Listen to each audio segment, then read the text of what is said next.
Okay, guys, welcome back to the channel. Today, we are going to be reacting on the top 10 national park in the United States. Top 10 national parks. Parks, sorry, Yeah. thank you. Mhm. In the United States. So please stay tuned and follow us as we react together, of course. Our only humble request is try as much as possible to watch at least half of the video. Please, we are Consider pleading. subscribing. Yeah. Let's go enjoy the scenery over there in the United States of America. Hit the play button. Bam. And here we go.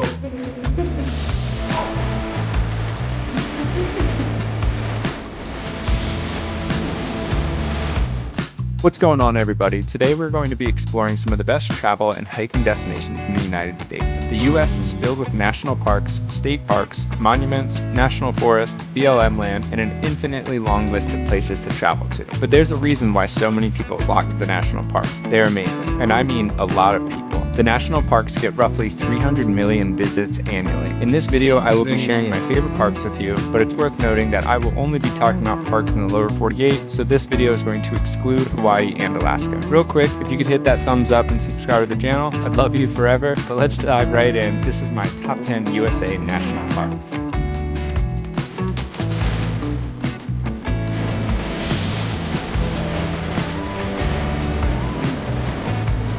First up, we have Zion National Park, which is my favorite of Utah's mighty 5 national parks. It's located in Springdale, or just under an hour from St. George, in southwest Utah. Zion's Scenic Drive cuts right through the center of its beautiful steep-fed cliffs. This place is filled with a handful of some of my favorite hikes, and even a hike that's dubbed the scariest hike in North America, and that is Angel's Landing, which is 4.3 miles with roughly 1,800 feet of elevation gain. And after the switchbacks, you have the famous Change section, which is a narrow strip of trail with 1,000-foot cliff drops on both sides. And a few other classic hikes to do here include the Narrows, Zion Canyon Overlook, Emerald Pools, Port of the Patriarchs, and the Watchman Trail. And if you're looking for something off the beaten path to do here, Kolob Canyon in the northwest section of the park is a must.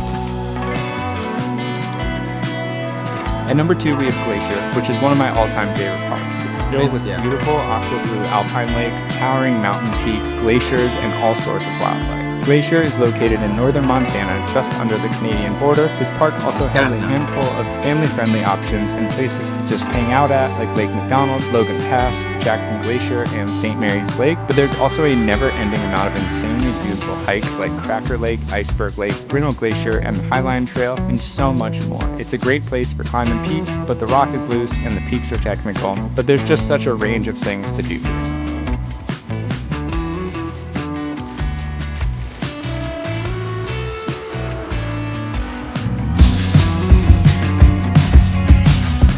Next up is Yellowstone, which is one of the most touristy parks in the country, but also one of the most unique and amazing ones. Yellowstone is home to the famous Old Faithful geyser, which erupts at predictable intervals every single day. It's also I heard of Yellowstone National Park, but I've never seen it. I can't wait to watch it. You're going to watch, and in some time you go see it. So Very soon. claim it.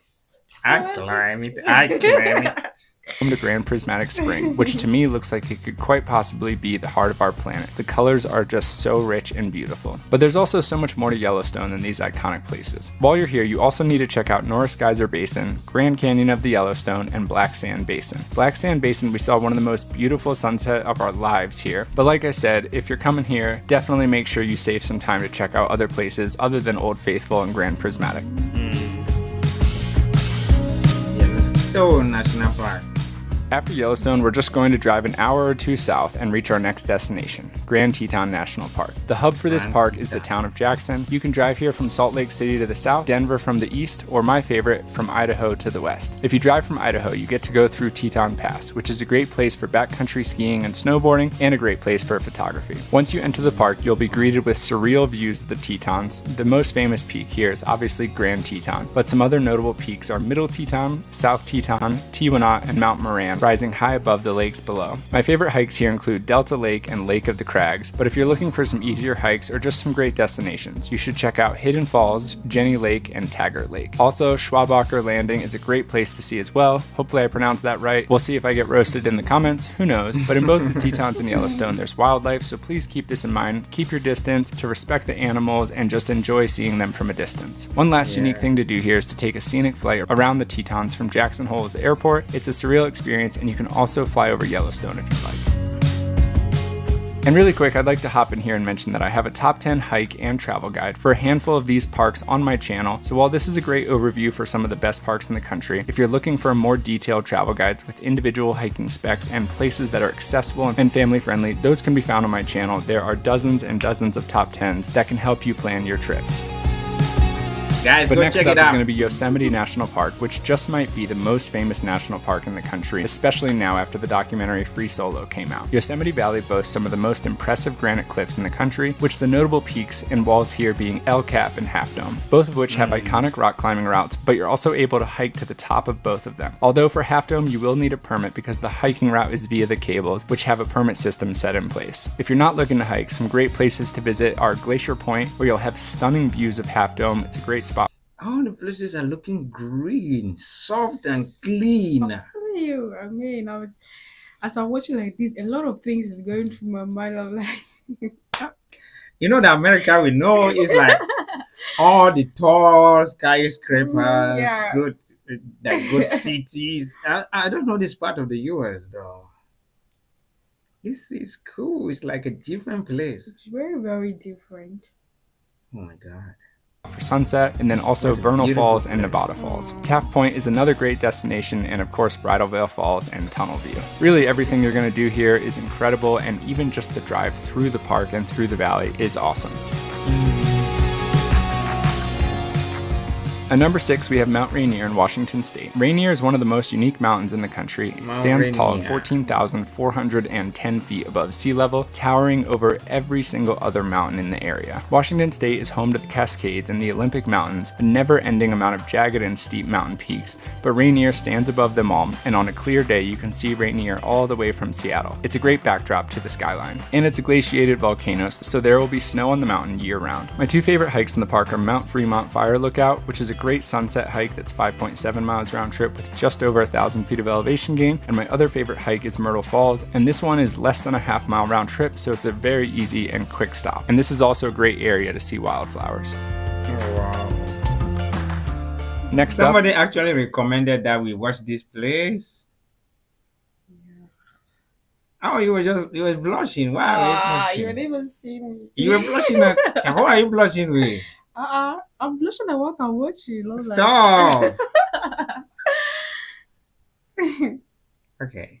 You were saying something. No, I wasn't saying anything. The blushing has said everything and stopped everything. Sorry. at number 7, we're going to be heading to northern Arizona for Grand Canyon National Park. I feel like Grand this list Canyon. wouldn't be complete without including this bucket list location. The Grand Canyon is one of the most special places in the world. It's no wonder millions of people travel here every single year. The Grand Canyon has an unfathomable amount of layered bands of red rock that showcase millions of years of geological history. Over millions of years, water carved out the canyon through water's tremendous erosive power, and while the Colorado River flows through 7 states, as it flows through the Grand Canyon, it's home mostly to Arizona. There are tons of roadside pull-offs to enjoy the Grand Canyon, but if you're looking for something a little bit more intense and adventurous, you can check out the Bright Angel Trail or North Kaibab Trail, which will take you all the way to a white sand beach at the bottom of the Grand Canyon. It's almost a 20-mile day, but man, this is such an amazing experience. The Grand Canyon is also home to the Hopi Salt Trail, which is a place that much less people know about, and it is outside of the national park boundary, but the Hopi Salt Trail is a very long and difficult hike. It takes you to the bottom of the Little Colorado River and the Colorado River where they meet for the confluence. While this hike is just a few miles, Wait, is this the real color of the water, or like they've just edited it to look like this? I think it's editing. We don't know. Is the Could if be the water fake color. can the water be genuinely looking like this? It means these people are living in paradise or something. It doesn't look real. outside of the park, it's still very much a part of the Grand Canyon, so I thought it was worth noting. And it's a part that few people make it to, might I add, because it is I'd like to very know. remote. I have a very detailed travel guide on everything you need to know for this place, so I'll link that in the caption if you'd like to see.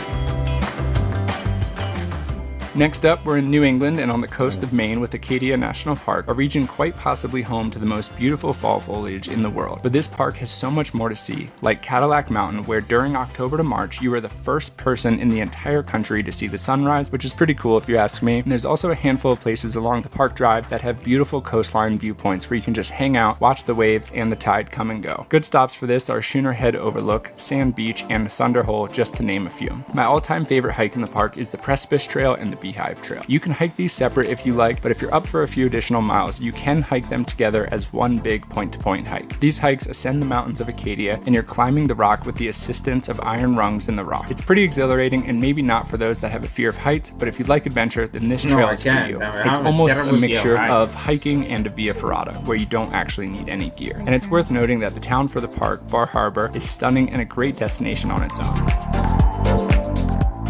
At number 9, we're heading back to Utah, but this time we're going to Moab and we're going to Arches National Park. Arches is such a unique place. There's more than 2,000 documented arches in the park, plus pinnacles, balanced rocks, and other kind of geological formations. It's beautiful, but the best time of day here is golden hour, where the entire park lights up pink and orange. Arches is great for landscape photography and hikers, but it's also an extremely family-friendly park, and you don't need more than a weekend here to see the best places this park has to offer. You could even see quite a bit if you only had one day. One hike you have to do while visiting here is Delicate Arch, a 3.2-mile hike with 600 feet of elevation gain, and you'll also have to do Double Arch, which is less than a mile round trip from the car. And if you're looking for other great places to see and hikes to do, you should check out the Windows, Tourette Arch, Sand Dune Arch, Landscape Arch, and Park Avenue. Last up, but certainly not least, is in my now home state of Colorado, and that is Rocky Mountain National Park, which is just over an hour outside of Denver. Rocky Mountain is one of my favorite national parks and holds a special place in my heart. It's one of the first national parks I went to, and probably one of the places that sparked my hiking career. There's some national parks where you can see the best of the best without hiking and just by driving. For example, Yosemite. But Rocky Mountain is not one of those places. Sure, there are a few amazing places that are less than a 2-mile hike, like Dream Lake, Emerald Lake, and Bear Lake, but if you really want to see the best places this park has to offer, you need to plan for some pretty big hiking days. Some of the best places, in my opinion, are 7 to 14-mile hikes, if not longer, and this includes Sky Pond, Andrews Glacier, Chasm Lake, just to name a few. You can also take a scenic drive on Trail Ridge Road, which is the highest continuously paved road in the United States, crossing the Continental Divide at 12,183 feet above sea level. Rocky Mountain is also home to Long's Peak, which is the only mountain in the park that stands above 14,000 feet. It's likely the most famous 14er in the entire state, with a hiking route to the summit and hundreds of rock climbing routes. That's going to wrap up this video. It's worth noting that this list is relative and everyone has their own opinion. These are just my favorites after traveling the national parks for the last 8 years. A few of my other favorites include Big Bend, Death Valley, and the Great Smoky Mountains, but anyways, I hope you enjoyed the video and got a few ideas for your next road trip. Like I mentioned, on my channel I have dozens of travel guides and top 10s for some of these parks individually and just other places in general, so check those out. And if you haven't already hit that thumbs up and subscribe to the channel, that would mean the world to me if you could. But anyways, I will see you later. Thank you so much for watching. Okay. So to visit places like this, are you supposed to pay like for?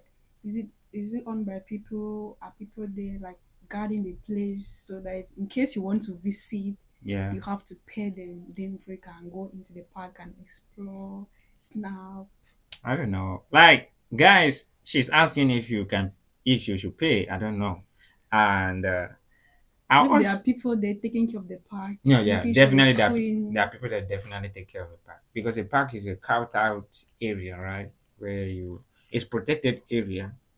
So definitely there are people that protect the area, they take care of it. So I don't know if you are to pay and how much do you pay. Depends on the park or the state. So we don't know. You guys let us know. And I also like to know if these are the ones that you think they are good, or you have another recommendation for more parks that we did not see here. Because we are not from the US. And when we see something like this, so amazing, and some people from the US know better than we do. Of course. I know there are more parks in the US. So Yeah. if you have a recommendation for more parks, we are willing to go watch, especially if you can link a video in the comments for us to go check it out. We're definitely going to check it out. You look so handsome in that watching of a channel, It and actually look is so you're looking beautiful. good this evening. Me? Yeah, you. Thank you. She said I'm looking handsome tonight, bro. So I mean, my shoulders are lifting up so high. I can barely hold myself for that comment, for that Calm compliment. Oh, down. sorry. Thank you. I finally got back to earth. I was already lifting above the surface for that. Thank you, family. Thank you, teachers. We love you. We love America. Stay safe and be waiting for more videos. Oh yeah.